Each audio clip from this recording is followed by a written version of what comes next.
man, but Asia's the home of martial arts for 5,000 years. Japan has karate, Korea, taekwondo, China, kung fu, Russia, sambo, Thailand, Muay Thai, Indonesia, silat, Philippines, boxing and kali, and the list goes on and on. So the idea finally hit you. So I said, okay, I am going to start Asia's first multi-billion-dollar global sports media property. I almost feel like the Forrest Gump of martial arts. I was very naive to think I could pull this off. How did you go about building up that roster of credible fighters? I didn't envision this. I just kept running and running and running.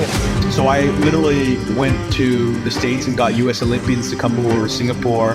I went to Thailand, brought Muay Thai world champions. I went to Japan and brought mixed martial arts world champions. I went to Brazil, brought Brazilian Jiu-Jitsu black belt world champions, and I convinced them to move to Singapore. I'll be upfront. I mean, the first 3 years was the hardest experience I'd ever gone through. I literally was rejected by every single person, thousands of rejections. Who needed convincing? What did you need to do? When I talk to governments, oh, we don't like sports. When I talk to investors, Asians don't like sports. Employees, I would give an offer, they would say yes, and then they would talk to their parents that same day, and then they'd come back and say, sorry, I can't join because there's no such thing as sports in Asia.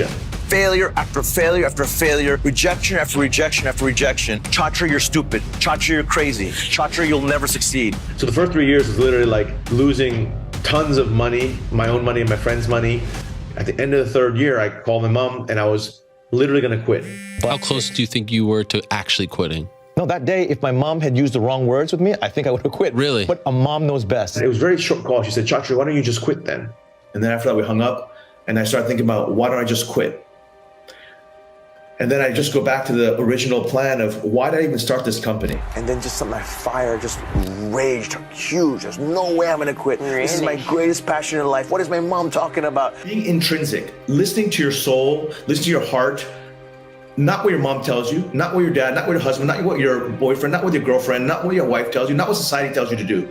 But you do it because you genuinely believe that's what you want to do, and that's how you want to express your soul. That's what you want to do with your life.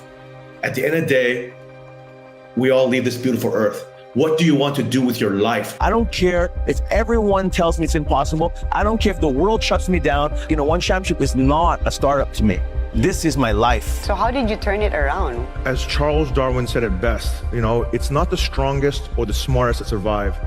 It's the species that adapts to change the most efficiently. Facebook, unbeknownst to me, decided to make a big bet on Asia. Suddenly, the window to the world became this, all over the world. We're gonna bet the farm on Facebook.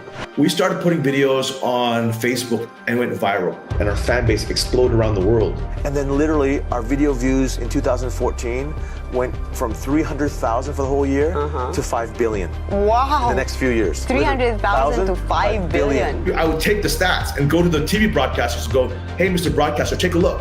The content is flying. They were like, okay, well, we'll give you a shot on TV. Our numbers exploded on TV as well. And the success on TV attracts more investors. Blue chip institutional investors like Sequoia Capital, Guggenheim, like Qatar Investment Authority, like Temasek. These are like the very best and smartest investors in the world. In 2015, to address the issue of weight cutting, one implements hydration tests. They check your hydration levels. They check your hydration levels, yep. He's smart. It's the right way to do it. We should have done it a long time ago in the UFC. In 2016, a 19-year-old Angela Lee becomes champion in the first women world title fight. Angela, Twister sister,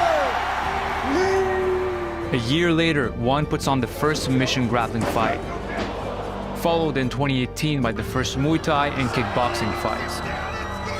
The same year, One makes a historical trade with the UFC to get one of the greatest fighters of all time, Demetrius Johnson.